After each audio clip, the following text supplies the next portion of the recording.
దేవదాసి విధానం తెలంగాణలో ఒక సామాజిక దురాచారం. ఈ దురాచారం గురించిన వివరాలు కాంపిటేటివ్ ఎగ్జామ్స్ పరంగా చాలా ముఖ్యమైన పాత్రను పోషించడం జరుగుతుంది.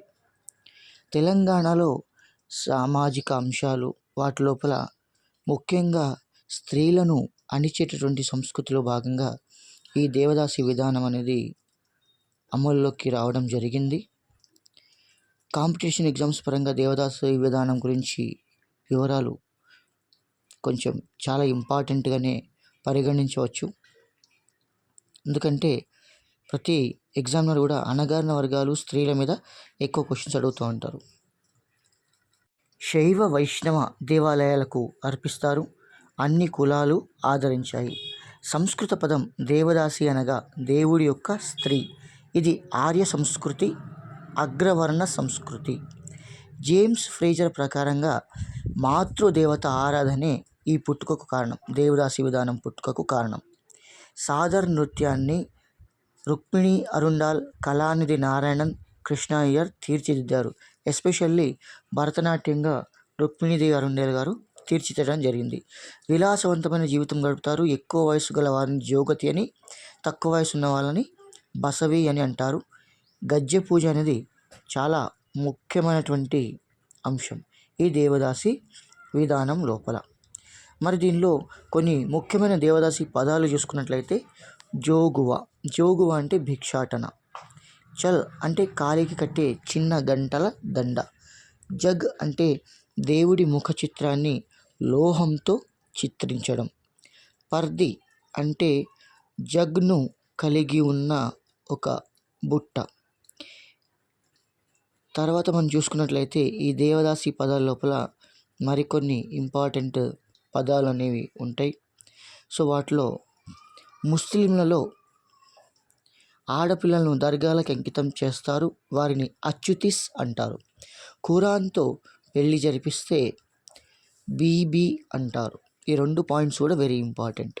అచ్యుతిస్ మరియు బీబీ ఈ రెండు కూడా కాంపిటీషన్ ఎగ్జామ్స్లో చాలాసార్లు అడగడం జరిగింది, గుర్తుంచుకోండి. అచ్యుతీస్ దర్గాలకు అంకితం చేస్తే అచ్యుతీస్, ఖురాన్తో పెళ్లి జరిపిస్తే వాళ్ళని బీబీలు అని చెప్తారు. దేవదాసిలో రకాలు చూసుకుంటే దుత్త దేవదాసి అంటే భక్తుడు ఇష్టాపూర్వకంగా తన కూతురిని అర్పిస్తారు. హృత దేవదాసి అంటే బాలికను అపహరించి దేవుడికి అర్పిస్తారు. వికృత దేవదాసి దేవాలయ పూజారికి అమ్మబడినవారు. భృత్య దేవదాసి అంటే బాలిక స్వచ్ఛందంగా అర్పించబడతారు. భక్త దేవదాసి అంటే భక్తిభావంతో దేవునిలో లీనమయ్యేవాళ్ళు. అలంకార దేవదాసి అంటే వజ్ర వైడూర్యాలతో అలంకరించబడతారు. ఓకేనా? సో ఇప్పుడు ఇవి అన్నీ కూడా దేవదాసిలోని రకాలు. ఎన్ని రకాలు? 6 రకాలు.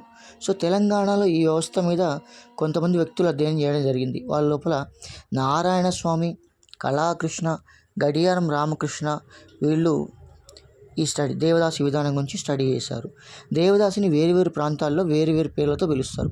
పశ్చిమ ఆఫ్రికాలో త్రకోసి అంటారు, జపాన్లో గైసా అంటారు, నేపాల్ మరియు ఇండియాలో దేవదాసి అని పిలుస్తారు. ఓకేనా? అంటే దేవునికి దాసిగా ఉండడం దేవదాసిల యొక్క ముఖ్యమైనటువంటి లక్షణం. అయితే మనకి ఇక్కడ చరిత్రలో దేవదాసిని చూసుకున్నట్లయితే ప్రతాపరుద్రుని ఆస్థాన నర్తకి మాచల్ దేవి దేవదాసిగా పరిగణించవచ్చు. తర్వాత కుమారగిరి రెడ్డి దగ్గర లకుమాదేవి అనే ఆమె కూడా దేవదాసిగా ఉండేది.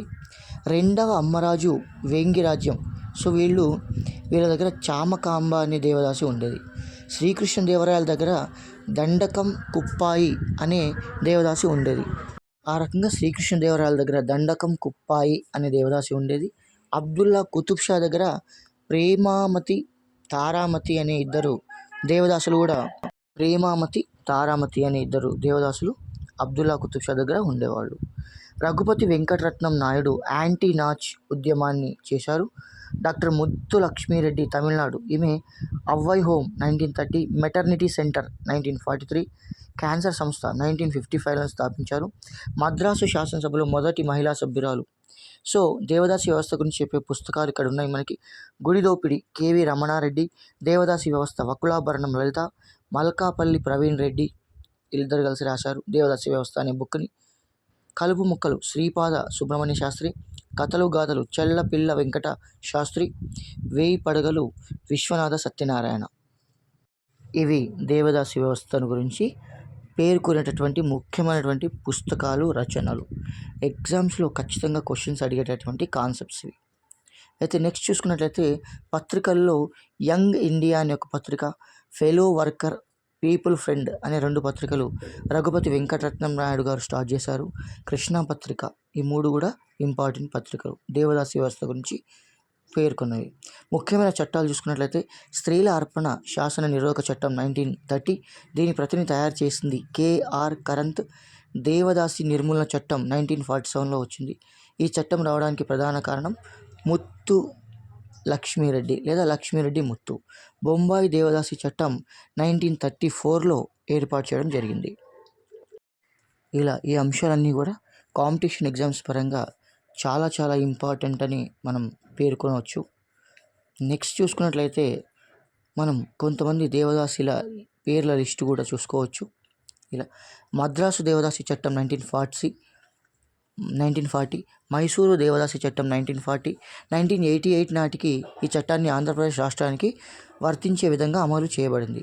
ముఖ్యమైనటువంటి దేవదాసులు ఇక్కడ లిస్ట్ ఇవ్వడం జరిగింది.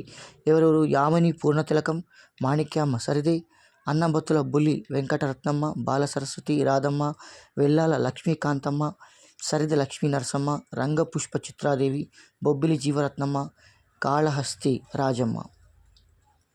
వీళ్ళ పేర్లు ఇచ్చి కింది వారిలో దేవదాసి కాని వారిని గుర్తించండి అని క్వశ్చన్ అడిగే అవకాశం ఉంటుంది. కాబట్టి ఈ 10 పేర్లు చాలా ఇంపార్టెంట్.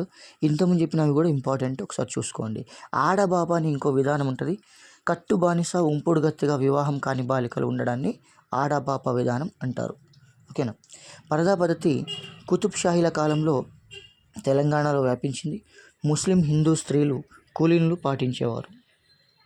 ఇవి ఫ్రెండ్స్ దేవదాసి వ్యవస్థ విశేషాలు. వీడియో నచ్చినట్లయితే 10 మందికి షేర్ చేయండి. ఛానల్ సబ్స్క్రైబ్ చేయడం మాత్రం మర్చిపోవద్దు. Stay tuned for quality classes.